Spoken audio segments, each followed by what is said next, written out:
welcome Margaret Josephs to the show. Woo! Welcome. We are so excited to have you. As we all know, Margaret Josephs is on the Real Housewives of New Jersey, but she is so much more. She is an entrepreneur, right? She is an entrepreneur. She's a fashionista. She has 3 companies. She has been through a lot in her life. She was born to immigrant parents. She's been through a lot of struggles, and she's here to tell us about her childhood, how she got to be so successful on Bravo TV, and some really good secrets for successful women, women empowering women. We will get to the audience a little later to hear all of your questions about the show, The Real Housewives of New Jersey, and you'll get some of the dirt. But we're going to get to know Margaret a little bit first and find out about you. So welcome to the show, Margaret. Oh, thank you so much for having me. I'm super excited to be here. Thank you. That's great. That's a beautiful introduction. Thank you. A lot to live up to. Thanks. We're glad you're here. So the book, Caviar Dreams, Tuna Fish Budget. You lay it all out there on the line for that book. You talk about your childhood. You talk about your mother, who you're so close with today, but some of the struggles growing up with a single kind of wild mother and some of the trials and tribulations that you've been through. So what inspired you to write this tell-all book for the world? Tell us a little bit about that. Well, I wrote Caviar Dreams, Tuna Fish Budget because I feel everybody knew my public persona from the show. And no one really knew the backstory of my life, how I got there. I didn't get on the show till I was 49. I'm now 55, though I look much younger since all my plastic surgery. Just saying. But, and I've always had people writing to me and saying, Margaret, how'd you start your business? Your relationship with your mother is so interesting. I got divorced. I have issues with my children. You don't have kids. And I was like, yes, I do. I have a biological son. I raised my stepchildren. So I was like, you know what? It's time to write a book because I've been through so much in my life. I've had many lives, many careers.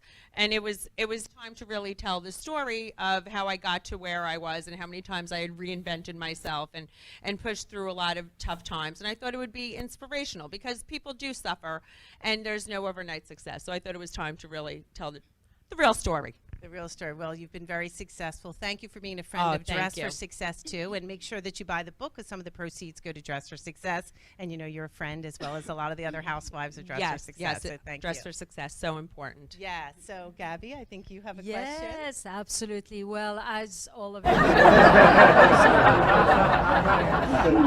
you know, I'm from Europe. So as the first page I turned into the book, you know, was all about that vibration and that connection about, you know, your parents were from Hungary. Yes. Okay. Yes. And they came over, and the lifestyle you had there, and your mother, Margaret Senior. Yes, Marge Senior. Marge Senior.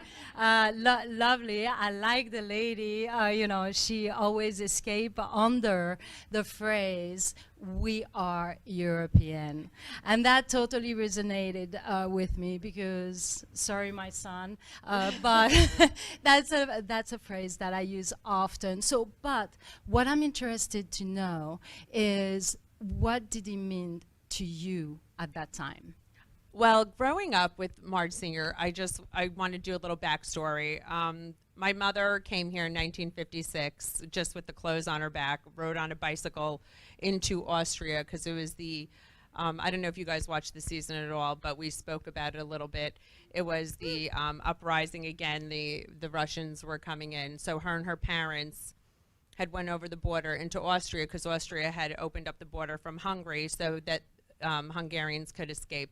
She was on the first plane coming in to the States.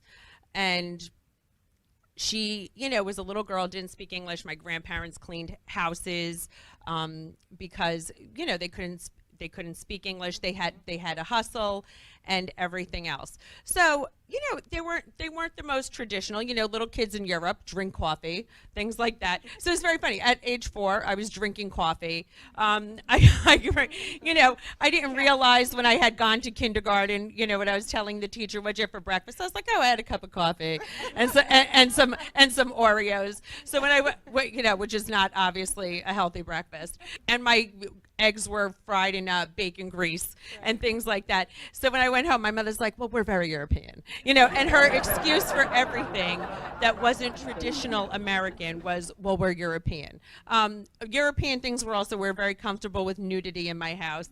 And because I feel like Europeans are much more comfortable with their bodies, be it whatever size you are, and very body positivity compared, you know, at the time to Americans. So I was very comfortable being naked. That's a running joke on my show as well. They're like, Margaret's always naked and very comfortable. It upsets my husband very much because he's like, you're walking around naked in front of the window. You know, so that was the whole thing also. My mother was like, well, we're very European. We're very comfortable with our body. Be comfortable. We're European.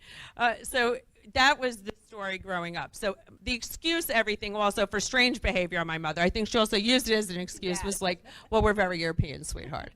That's amazing. And Marge turned 75, so happy birthday Yes. to her in the Oh, last thank season, you. right? Yes, So you had Marge a Senior. grandiose party for her, Yes, which looked big fabulous. big Hungarian theme party for Marge Senior. And before turning out to, you know, you do need to get the book because actually Margaret, in every end of the chapter, she gave us little tips of life lesson about, you know, how to navigate life in the high, you know. So I like that very Thank you. much. And the reason I brought this copy was the paperback is because this is a bonus chapter from the original book, and that I interview Marge Senior. So that's why I brought this book, because it was important. That's great. Thank you. Great. Well, Marge, I am so excited to meet you in person because I didn't realize that you were an entrepreneur. I'm a single mother, and I know that you grew up with a single mom, and that you build these companies right off your coffee table, or I should say your island, your beautiful island with your crumb cake and your coffee. I love the idea that you built something out of nothing and build it into millions of dollars. But you know the part that I enjoy the most when you say your definition for setback. Can you share with them what setback means to you?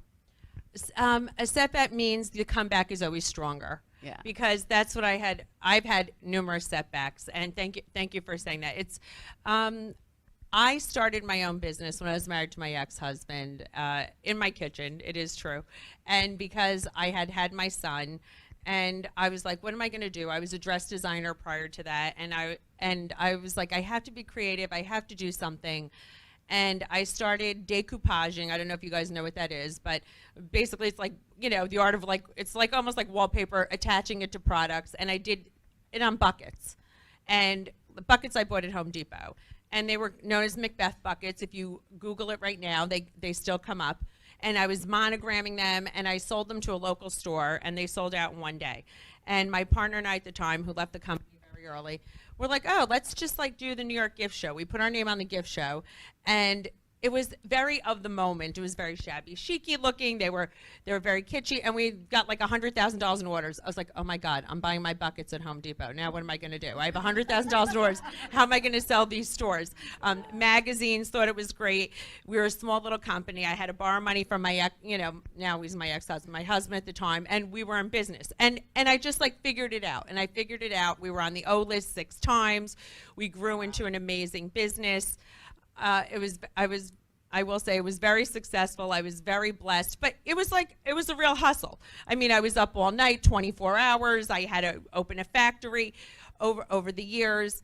It was a lot of fun, and I was very lucky. But then I had setbacks. I mean, listen, I was sued. I mean, I had things that I didn't know about, but I learned on the fly. You know which part I love the most? When you go to Isaac at the restaurant when you're having lunch with your mom and Yes. you confront him. Can you share a little bit about that? Yes. At one point, there's a very funny story. When I first started my business, I made everything domestically in this country. Then I had gotten into licensing, where we designed all our own prints and patterns. And licensing is basically you get paid on royalty, where you license out your brand so other people make products for you and you get a percentage of it. So at that point, I was licensing, I was in kitchen textiles, I was in tech accessories in Walmart. We were the first female brand in Walmart when iPhone cases were only like black and, you know, brown and everything else. We were the first female brand in Walmart doing like $10 million a year. Amazing. It was crazy. but I got involved with this other company that wanted to license with me, but one of the it's crazy. It was like a war. Another company that I was doing my tech brand with was like, well, I don't want you to do business with them. I was like, okay, I won't do it. Well, they got upset and sued me. P.S. Froze my bank account. The lawsuit got very, very big, and I was hemorrhaging out money. And I had already gotten on the show, and I was having this horrible lawsuit. And I was like, this is going to bury me. And I ran into Isaac, this guy, in a restaurant with my mother, and I see he comes in with his wife. And I was like, I can't have any dealings with the attorneys. It's not settling. And my mother goes, go over there, Margaret. Just go over there. I go, Ma, he's with his wife. That sounds like and, Marge. you know, Marge said, go. I walk over there, you know, my high heels. I had my pigtails in. It was the summer, like my boobs were out. And he's like, you know, at the height of the table. And I go over to him and his wife, and I go, Isaac, I can't do this anymore. My mother's upset. He like gets nervous because he's like, what's she saying to me? My mother's upset. I confront him. And the wife's like, why do you know her mother? Who's this girl? Why are they upset? What's going on? I'm like, you know, you have to stop doing this. I can't sleep at night. She's like, what's going on, Isaac? What's happening here? And I was like, story. And then I go, oh, no, we're in a lawsuit. I said, you know, and then she goes, oh. I go, call your partner, Morris. I'm coming in on Monday. And I settled it myself. Like, I mean, some things I'm That's very amazing. much into take Let's the bull give her by a the round horn. of, applause for that. That's like, being direct, being right in You have front to of be it. direct, and you have to fix your own problems. Yeah, that's an a lot. amazing story. I love it. And Joan, do you have a question? Yes, Marge. You know, you wear many hats. You're a mom, you're an entrepreneur, you're a TV personality, you mentor young women. How do you find the work-life balance? I mean, how do you do it all? Lots of coffee. You started very young with that coffee. No, I started very young. No, I will say, you know, everyone's like, can you have it all? Can you do it all? You can't have it all at once. And something does have to give. And I think women beat themselves up a lot, feel a lot of guilt feelings. And I feel I do a lot, but some things do give. Sometimes, you know, I'm not working out and I'm, you know, puffing up, but I don't beat myself up about it because I want to enjoy my time with my family. Or sometimes my business, I am ignoring it a little bit. I don't want to, but you can't have it all at the same time. And I think that's really true. But I do my best, and I try and prioritize what's on fire at that time. You know, we learn as women to juggle it all. Which it is, and we juggle, and that's what we do. But the truth is, something does suffer at all times. But that's life, and that's what that's what we do. That's what we do. That's great. That's great. I just wanted to piggyback a little bit on the mentoring question. You know, these young women nowadays, they need, I develop confidence, and I'm a confident person, and I teach that to other young people. Now, you going through all that you've did throughout your life, how did you find the confidence to keep going? Can you encourage somebody? Yes, I will say, I was blessed with Marge Singer, though I have like said things about her in the book. You know, she was wild. I was very parenting to her. The one thing she always said to me was that you can do anything, and she gave me a lot of inner confidence. But the other important thing was my first person I ever worked for, my first boss was a woman, Vicky Ferrara, and she was a great mentor. She didn't hold me back. She didn't feel threatened. She always lifted me up and was like, you could do better. Taught me how to do things, taught me to be my best self. And I think that's very important for me. I work with a great team of young women. I always have young women that work with me. And I always encourage them to learn to do better. It's so important to have a mentor and mentor other young women. I mean, a lovely young girl, Lisa, who worked with me for 2 years, she had reached out to me. I always say I'm much more accessible than people think. We always make a joke about it. Because literally she had just emailed me, and Lexi said she sounded amazing. She worked for me for 2 years, and she was crying when she said, you know, I think I'm going to go to another job. I said, go. I'll write you a recommendation. That's, you know, you can't be with me forever. You know, I understand, you know, this isn't your lifelong goal to follow me around the house, you know, and you know, help do my social media. But it's like she said, I gave her the confidence, and I taught her things, and I taught her how to speak to people in a confident way.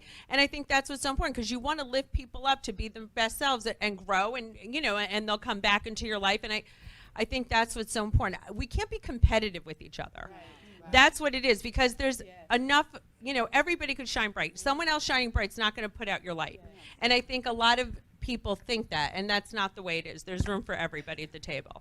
So that's great. Yeah. No, It is. So talking about competition, I want to get a little into how you got on the show, because I'm sure there's so many people in New Jersey that wanted to be on the Real Housewives of New Jersey. And I know that knowing Lexi and understanding a little bit about your background, you had some other shows and some other things in the works. So tell me how you got onto the show and tell us a little bit about that journey. Oh, it's a actually journey. Yeah, it's a journey. No, I got on season 8, but season 6. I was doing another show. It was called Pigtails and Power Tools. My agent at the time, Amy Rosenblum, who I love very much. I'm going to quick tell you that story. She had always I went to her for media training because I was going on CNBC and for business. And I went in with my pigtails and they were like, "You're not going on CNBC with your pigtails." And I said, "I'm not going on CNBC with my pigtails." And then she was like, "Oh no. And I was like, "Yes, I am." So I went on CNBC with my pigtails at the time. She's like, "Oh, you're a character. You should do a show. You should be on TV more." So I became a lifestyle expert. I was doing all segments on Fox 5, on CBS. NBC would not put me on because I wasn't middle America enough, because I had pigtails, by the way. And the NBC owns Bravo. Things obviously changed. But with that being said, she said, "You should do a reality show." It was picked up, Pigtails and Power Tools, because Joe and I both worked out of the house, not the house we have now. That's a whole other story. That's a long process. That's a long process. And we were booked for that show. Season 6, I was ready to do that show. Season 6 Housewives had come to us, and they spoke to me, and they said, "We would love to have you on the Housewives." I let them tape me, and I was like, "Oh, it's like a joke." They called up, they said, "Bravo wants you to be the next housewife." I said, "Oh, I can't do it. I'm doing my own show." They called up, tried to get me out of doing my show. But at the time, my business was doing great. Everything was fabulous. I'm doing my own show. "No, I'm not doing Housewives. It's not for..." I would never do Housewives. I was like, TV. yeah, I was like a real snot. P.S. 2 years later, Margaret sued, bank account frozen. I just moved into my house. Joe and I literally just moved in. My show didn't take off, and I was living there for 6 weeks, and my girlfriend Jody Goldberg comes over. She goes, "They're looking for the Housewives again." I said, "You wouldn't do it." I said, No. I'm not too proud. Wait a minute. I would do it. So she goes, "Oh, I'll tell the producer." They called, whatever. And they called me up, and I did a quick interview. Literally within 2 weeks, they're like, "You're the new housewife." I didn't have to go through like a whole crazy thing. But it was just very funny because I was like, "Oh, my God." It was just full circle. But I think it was timing. Yeah. It was what really age timing. were you? When 49. See? 49. You can reinvent yourself. At Yeah, any so age. it was just, never it too was late. it was just like one of those things. Yeah, that's That's amazing. awesome. That is awesome. So what is something that you would tell your younger self that you've learned over the years, whether it's on the show or writing the book, a lesson for your younger self? Don't sweat the small stuff. Literally, because even now sometimes I have to tell myself that. The things I hyper focus on, or that I did when I was younger that I thought was important, really wasn't important. And I think, everything will pass. It'll be okay. Because I think we worry about things, and where you start in life is not where you're going. Right. And I think everybody thinks like your first career, the first thing you're going to do is going to be your defining moment, and you're not going to be able to change it, and that's not the way it is. So everyone's so worried about their first job or their second job, and oh my God, I'm going to be stuck here, and this is going to change my entire life, and I'm never going to be successful, and that's not true, because at any given point in your life, you can make a change. I mean, any day you can make a change. How you're always willing to have a new experience. Now, I know that your childhood was a little challenging. When you shared the story, I was reading, I was like, "Ay, Dios mío, oh my God, what's going on here?" This poor girl, what's going on? But I love how you saw it in a light of positivity. You always said, "At least my mom was fun, and she was happy, and she encouraged me, and she made me happy." Now, there are some young people here. What would you say for those that have the hang up of, "Oh, my mom wasn't great," even to those that you try to be a great mom to? No, I think you have to look at it from the perspective of your parents are human. Everybody, most parents, I'm not going to say every parent, right, tries to do the best they can. and you try and make the positive out of every single thing. Because listen, my mother was the fun mom, right? She was, everybody wanted to sleep at my house. Now, I didn't realize she was nuts until I went to therapy. Even though she's, even though she's amazing, even though, she's amazing, she was great. And listen, sometimes I get PTSD and I'm 55 years old, so I'm like, Mom, don't drink. I have a freak out. But you have to look at it from the perspective of take the good, you realize what's not good, and just focus on the good stuff. And that's really what you have to do. And then you will make your own decisions as you get older, and you'll be responsible for your own life. And you're not responsible for their behavior. And I think that's really what it is. And you're not responsible at all for anything that your parents do. I mean, that took me a long time to learn, FYI. It's a big lesson, definitely. It is a big lesson.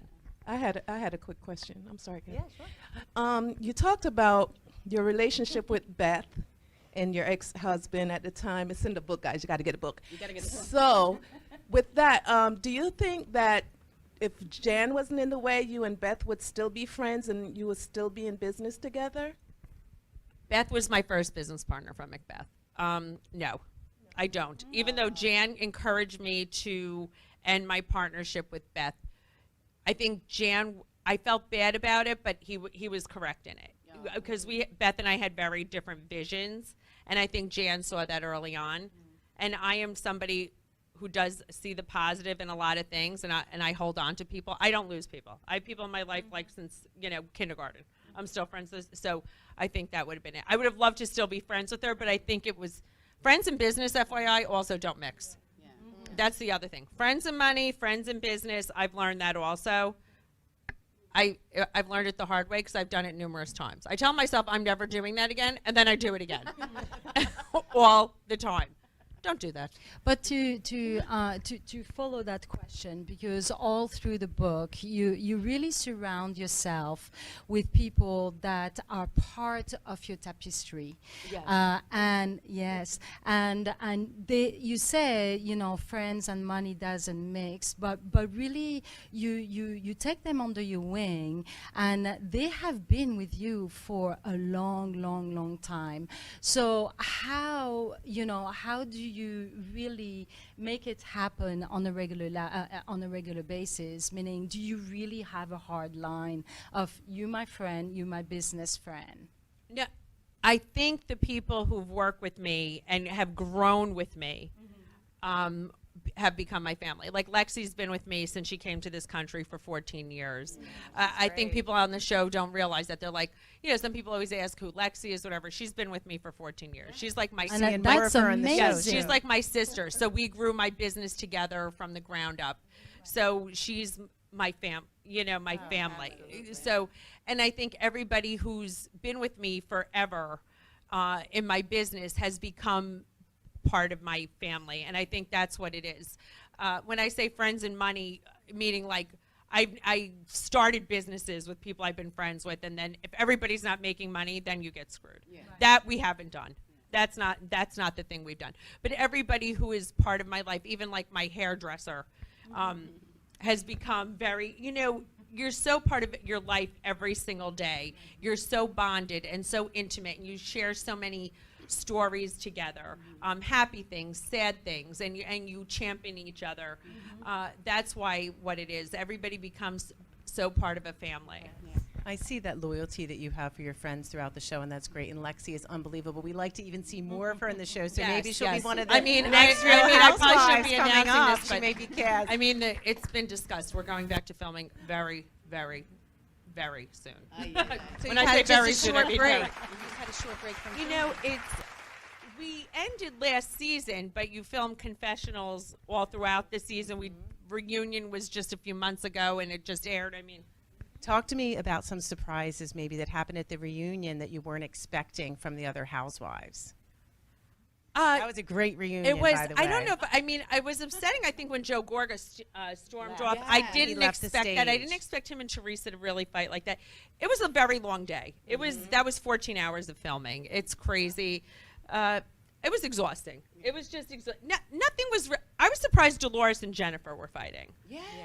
that relationship is severed for sure. So the Joe Gorga, do you think that men on the show this season, they definitely got more involved with some of the women's issues, I noticed, and that's very unusual, and Joe Gorga, you mentioned, might have been, you know, the start of that, and I think that's why he walked off, because people were saying he's too involved. Do you see the men getting he's involved? not too involved. He's not No, too involved. He's the best. I See, love that's him. great. That's See, what they no. were trying to portray a No, little well, bit, that's some what of the other Teresa said, housewives. but no, he's loved and needed, and That's amazing. he is a great brother. No, I could never say, he's a saint. That's great, because that was sort He's- of why he walked off. He felt a walked- little not appreciated, I No, think. he really brings a lovely lightness and fun, and you know, sometimes he makes my husband drink a little too much. But besides that, he's amazing. Oh, that's great. Yeah. That's great. I think that the whole Teresa and Joe relationship, it's so volatile. Like, it's always up and down between them. And the sister, what's the sister-in-law's name? I keep forgetting. Melissa, who's adorable. The best, yes. Who's adorable. But you know, for a while there, when Teresa had to be incarcerated due to her husband's, you know, mismanagement of the business. I feel so bad because she was so young and she really didn't know what was happening. But she's a whole different Teresa today. I feel like she's on point. One thing I enjoyed about Andy. That's one way to put it. No. On point in business. Yeah, she's definitely in business, not in friendships, obviously. No. She's I agree. So- in business, she's much better. But, you know, humble. We're not. Oh no, she's not humble. No. Now Andy says to her to get a prenup. How do you feel about that? She should absolutely have a prenup. I said it right away. I mean, whatever I say upsets her. Yeah. But no, of course she should have a prenup. And when she says something like, "Well, he is more than me," I've said to her, he could, but tomorrow it could all be gone. Anybody's money could be gone in a split second. I mean, I've had it happen to me. It's like it goes, it comes, it's whatever it is. You have to protect what you've worked so hard to build. It's your second marriage. I just don't understand why you just can't say, this is for me and my daughters, that's for you and your kids. What we build together, we could split. There's nothing wrong with saying that. I agree with you on that point, definitely. Especially after being incarcerated. Absolutely. I'm not sure. I have to ask this question. It's from One the more book. question, then we'll One go more to the question. So this question's from the book. So you talked about the foreigner guy, the singer, right? Yes. And so I'm so curious. In the back of your mind, did you kind of know that I'm going to do this because I want the marriage to end? Not that the marriage was ending, but you just wanted that marriage to be done. My marriage was, I know, it's funny that you're asking this because little that juicy. got so much press, and I was like, Jesus. I was like mortified. I was like waiting to get like a hostile phone call. My marriage was over. Otherwise, I wouldn't have done that. I mean, I was in therapy for my first marriage. Everyone's like, she cheated. She left her husband for the contractor. She was this. No one leaves a happy marriage, you know. And Correct. And of course, you know, my dream, like, you know, groupie moment to just sleep with the lead singer of Foreigner. I mean, I did, but all right, listen, I couldn't help myself. I was like,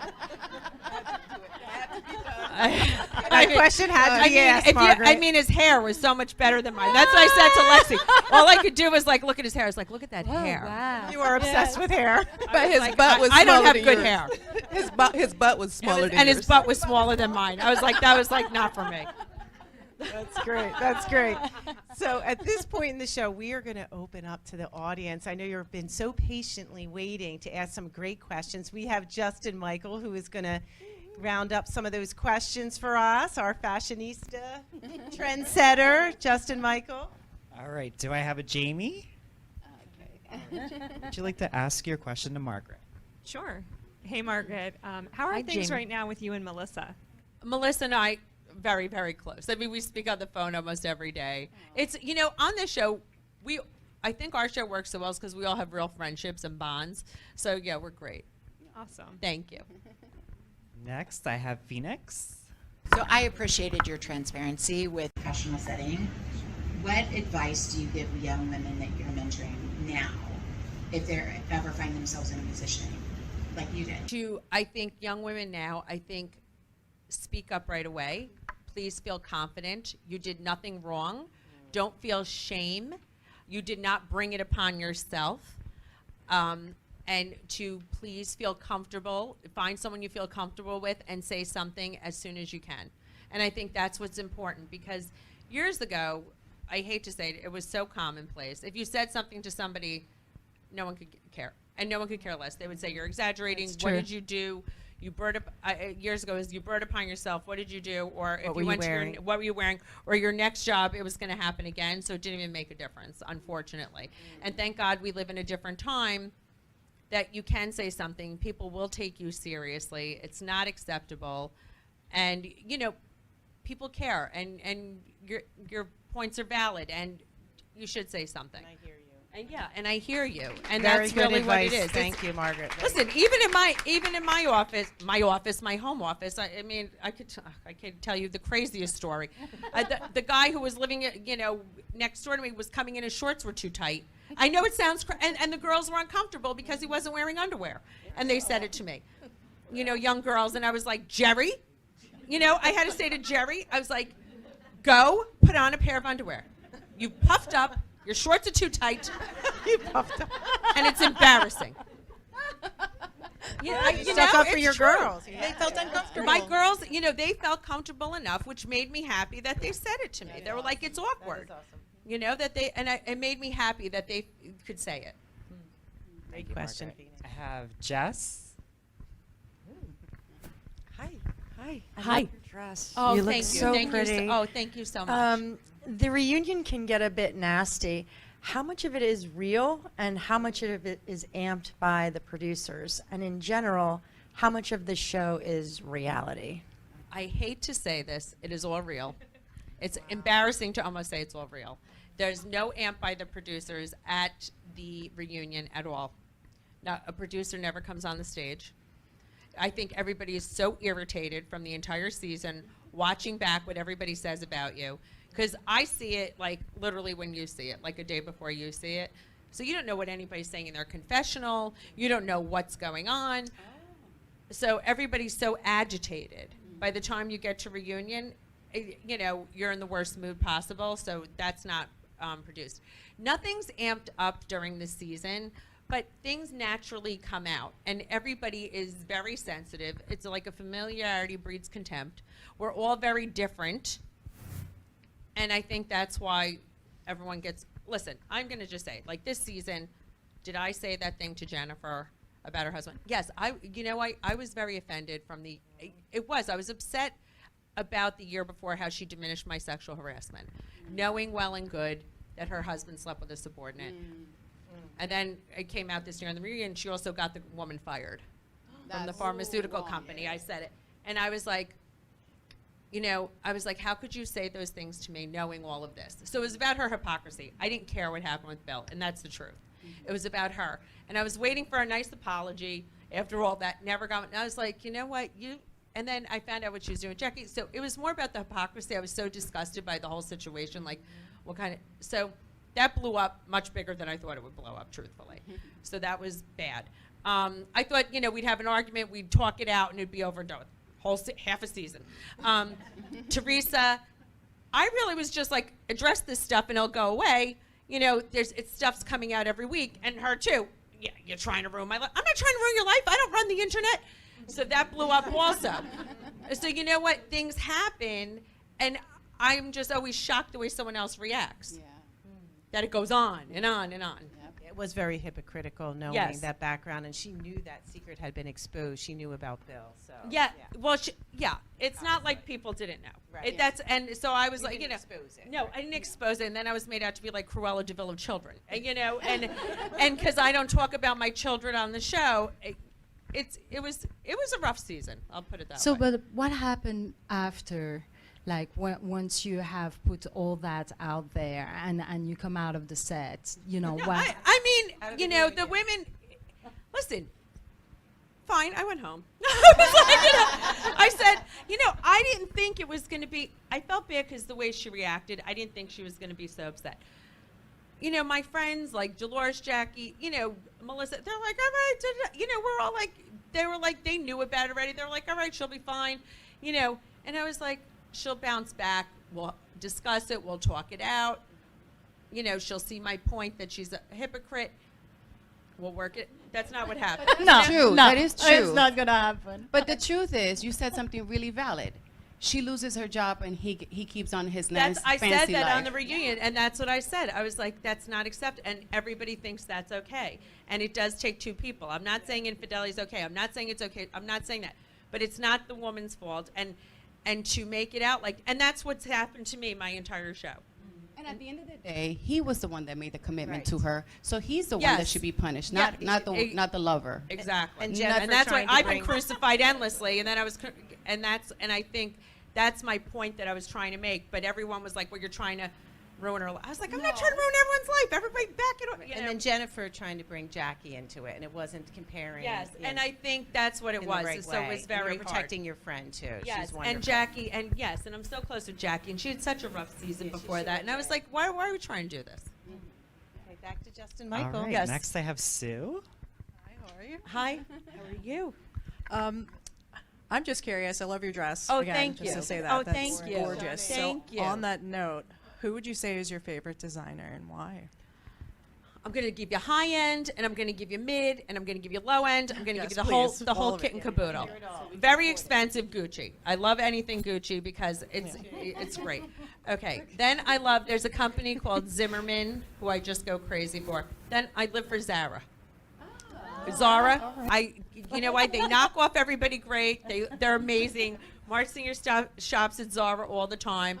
I find stuff there constantly. So it's like I wear everything. This is a company called Ghani. So I buy stuff expensive. I buy stuff inexpensive. I mix it all together because that's what works the best. That's Definitely. like real Thank stuff. And you. listen, you want the truth? Anybody could wear a really expensive outfit, right? It's about the mix. It is the It's mix. like when you could wear Zara and mix it with like a Gucci belt or something. That's like then you have real style that you can make it look good. Justin has the Gucci Thank belt you. on. I have see a- I that, have a Justin, question. right there. He's Way the to go, fashion- Justin. fashion I have a trendsetter. question to Margaret. Talk about legging gate. That's what I call it. Which the one? leggings. Talk about Oh, the legging leggings. gate. Oh, so you know, they cut out part of that at the reunion. It was funny. Teresa has her leggings, the Love, Love, Love collection. And she said my butt looked jiggly. Now, I didn't get that upset when she said that and that my butt would look better in her leggings. I was like, I'm not wearing your leggings after you've like had a huge fight with me, and I'm going to support your brand, but also as a charity event. And my theory was we're not about someone else's brand when we're doing a charity. That's to me that was inappropriate. So I was like, no, I'm not caving. I was like, I don't agree. care. You girls could cave. I'm not caving. And I did feel that. So the fat shaming was part of it. After she fat shamed me at the dinner when she was like, Margaret never misses a meal, I was like, all right, that's enough. Women already. empowering women. Yeah, not at that's all. not, you know, this day and age, we don't do that. No, I agree. Yeah, but, you know, Especially with but I don't miss a meal. That is true. right, especially Oh, with you love eating, your food. I love, Yeah, I yeah. love You to love eat, your so, you food. know, I don't miss a meal. especially with eating disorder, which is And which Jackie we're going discussing through it on that. our show. That's, I know, not the swiftest move. Oh, Hello. Hi.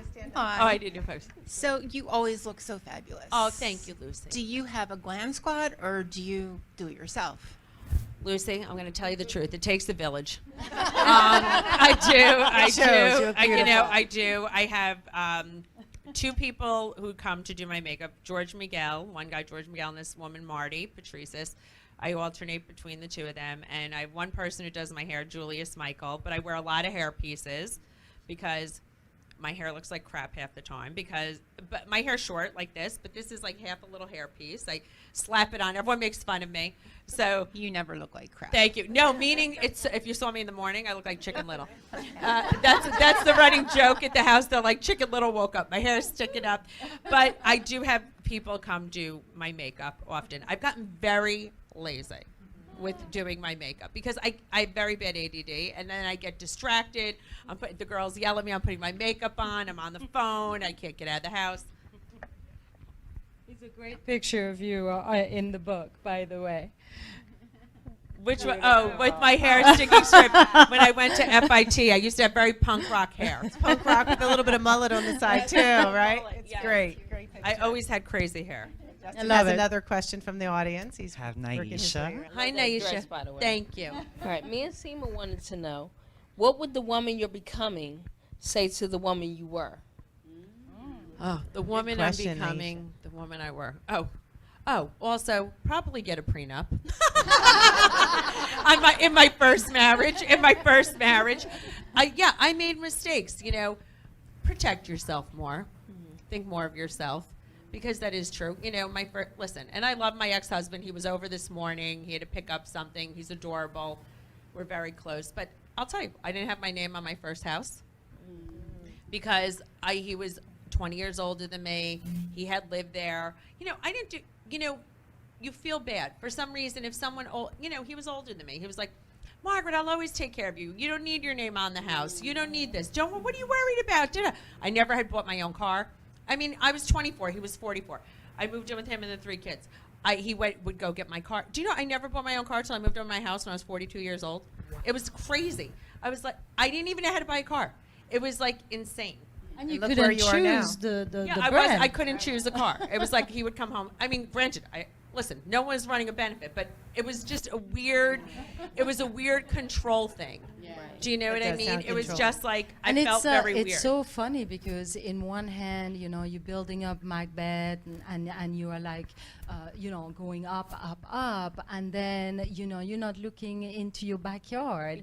Yes, and a lot of women do that. And it was just a weird thing. So when I still drive the same car that I bought myself. It's an old Range Rover. I have a weird attachment to it because that was the first car I ever bought.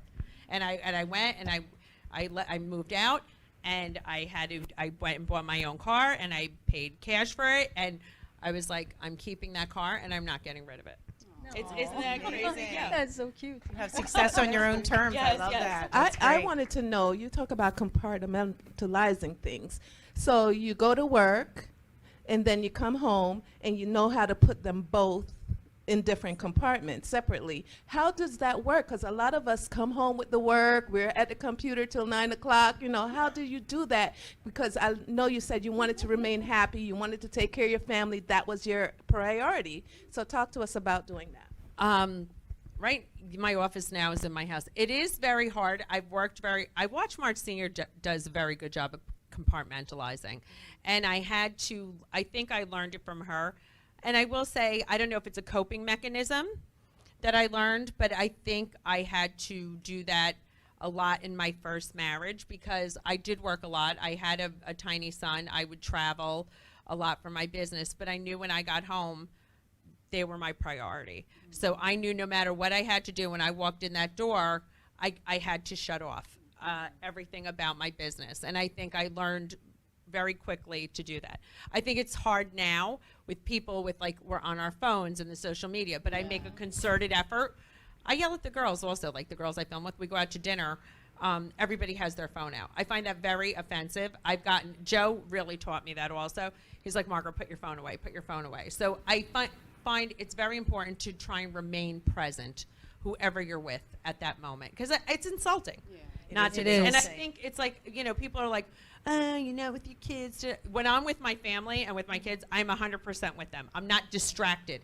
And I think it's very important, whoever you're with, you're not distracted. It's really about the quality of the time you're with them. And it doesn't take that much to just flip your phone down on the I table. put it in my bag. I don't even want it on the table because then if, God forbid, it rings or something happens. That's a good I love the lesson. fact I had a stepfather I call my dad. He's rest in peace. I love how you love your kids. And you do mention that they were not your biological kids. But every have time one kid. I have one biological son who'll be 26. But the stepchildren, who she doesn't call stepchildren, she calls her own children. I love that relationship. It saddens me that there's one still not having a relationship with you. It's very sad.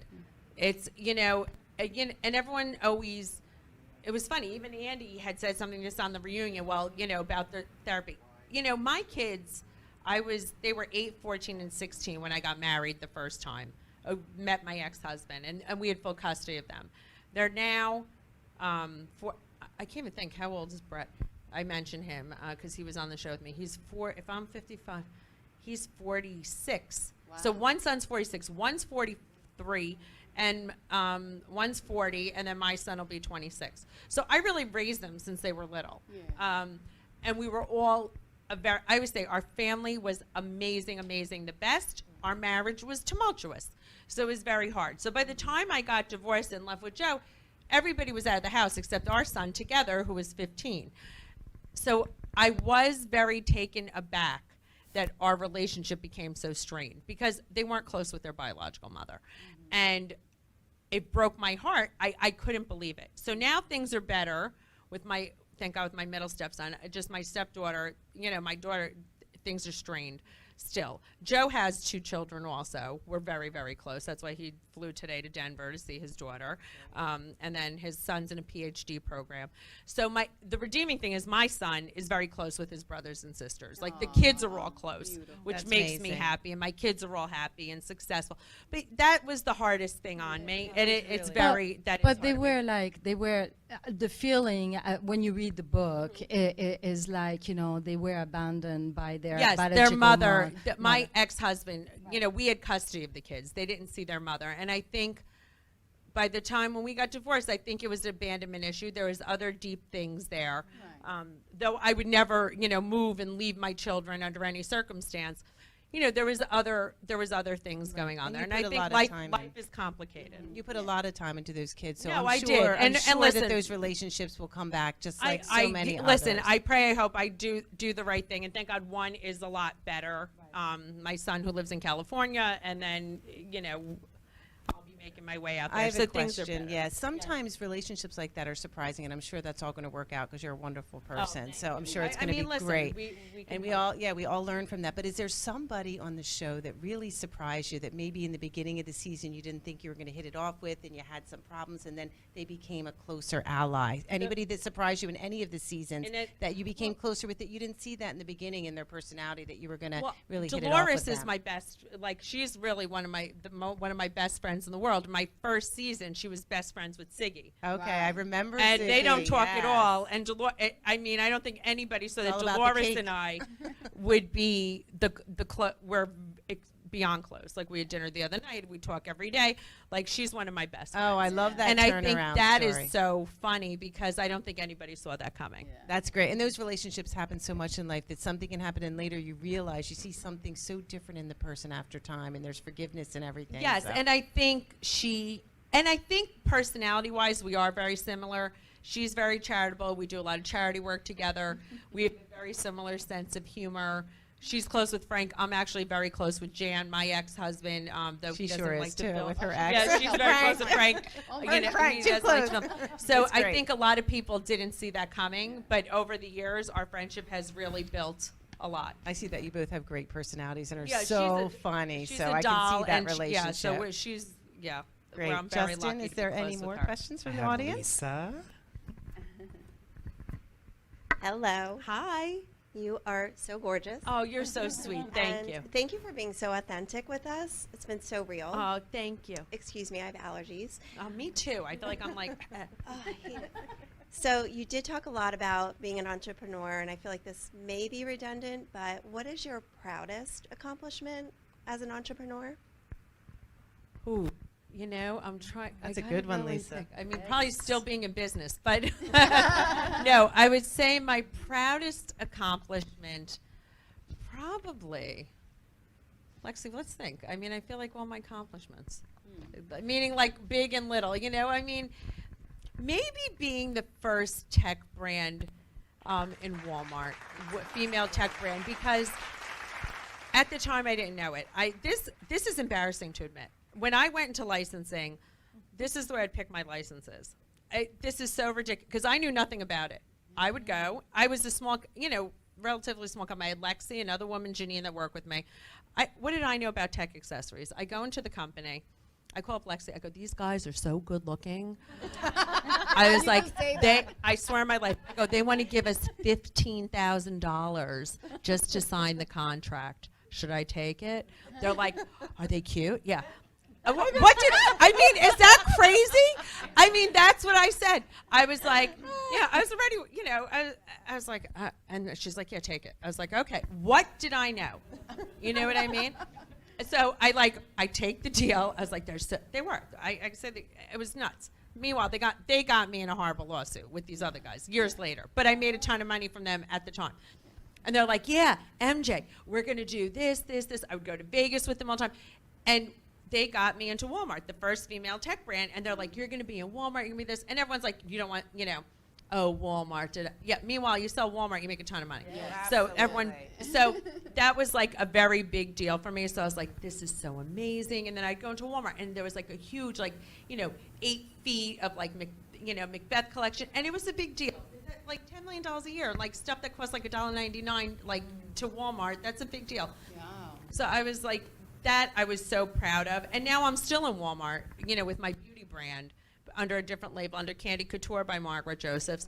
And like to have that sustainability that I still do that, and people don't even realize it, and that's expanding. That's a big deal to me. That's so I think amazing. that's my yeah, proudest a lot of women thing. are not in tech, so that's like Is, amazing in itself.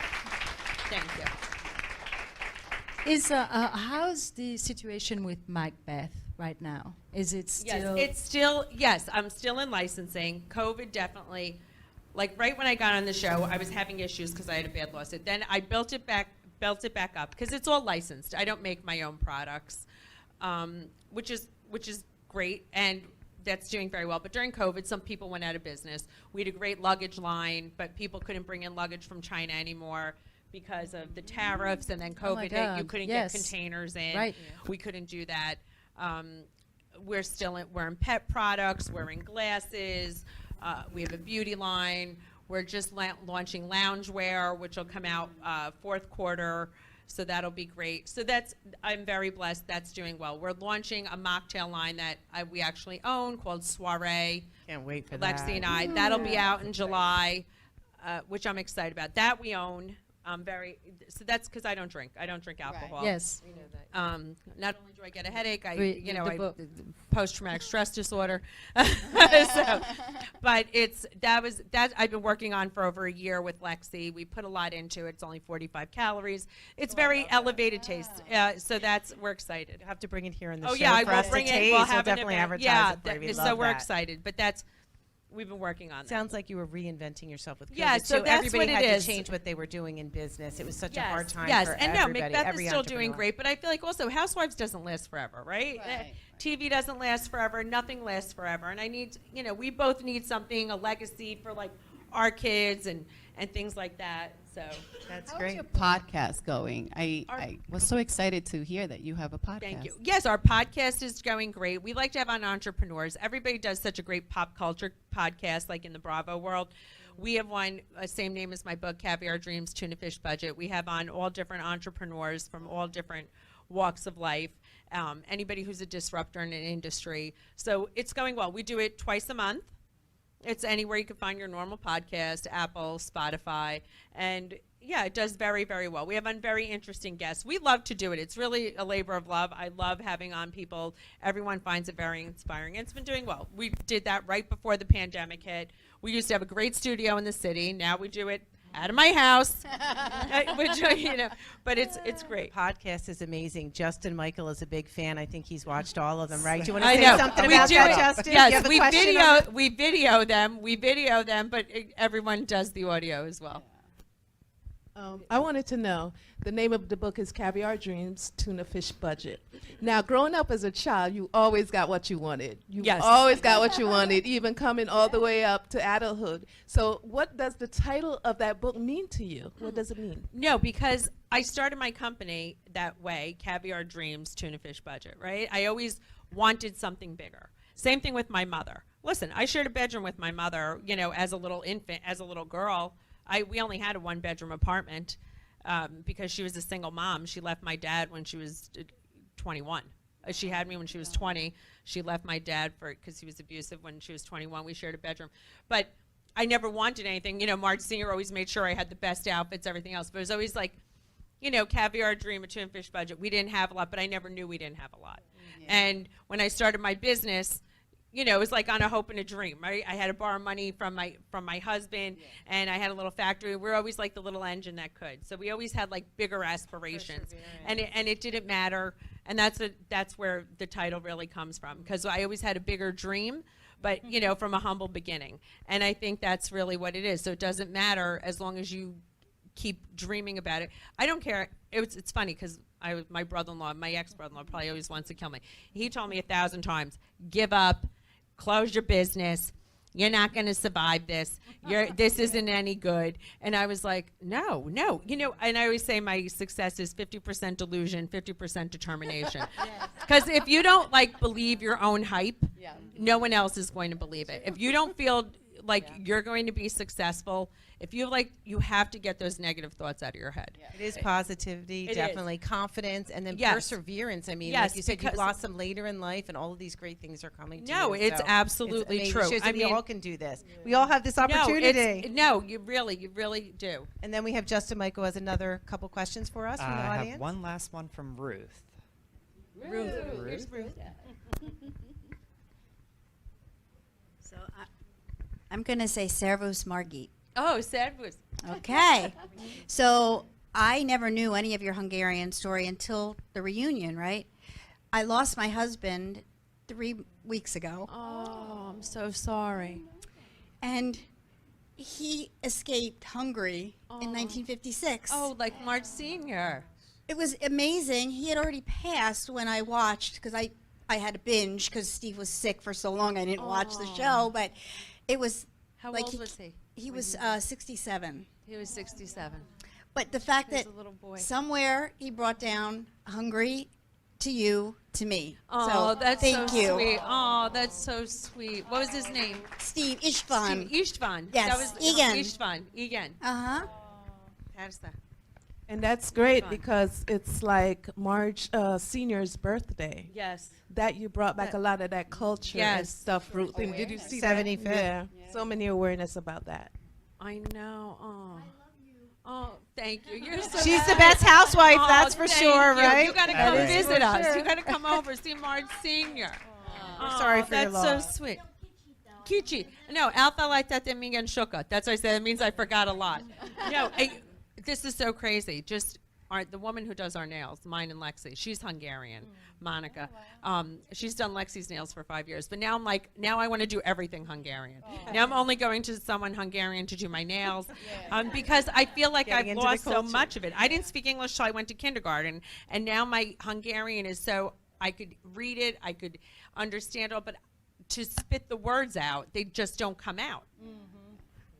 Terrible. We want to thank the audience for all your awesome questions. Let's give them a round of applause. We thank you. You can tell you have a lot of fans here Thank today. you so Margaret much. This was so Joseph. great. So nice that you guys all came out. Thank Yes. you. So this was our first live show. So we're so excited that you're our first guest. We're I'm so honored. excited. The Gab. And do you have Live something public. else you want to say? Yes, I want to say thank you, Margaret, to have taken upon this first step for the Gab show to be our first guest as a public in person. And I also wanted to say that the first time I did met you at Dress for Success, you immediately put people in such a nice, comfortable way, like we have met each other and be together forever. Oh, So thank you. Thank you so much for being here today. Yes. Thank and you. for somebody that's such a celebrity, what Gabby said, you were so approachable. You were so good to women. You're good to the Dress for Success women, some of them being here today. So everyone loved you. Everyone's a big that's so fan of you. We love sweet. Jackie. We love you. But that you were night just was so special. That really and was you such stayed an amazing after night. and talked to all the fans. You were the last one there. They had to drag Yeah, you I know, out. we left. They were taking off to the restaurant without you because They you were left. still They talking They to us. dumped me. I had such a good I felt time bad, that but you night. really We were gave a lot of together. yourself. Yes, we had such a great time. So thank you for giving all of these words of wisdom and letting women know that they can be successful at any age. That's so inspiring to all of us as we go through divorce and, later in life or reinventing ourselves and becoming entrepreneurs. Is there any last words of wisdom that you want to give to the audience that we haven't covered? Wine distributor. That is very important. Very important. And we all do love the relationship that we have with your mom after writing the book. Make sure everybody gets the book, Caviar Dreams on a Tuna Fish Budget. Thank you. It was just so inspiring, and I love that you have that great relationship with your mother and that she supported you in this endeavor, which is so important. you. So thanks for being Thanks here. so much.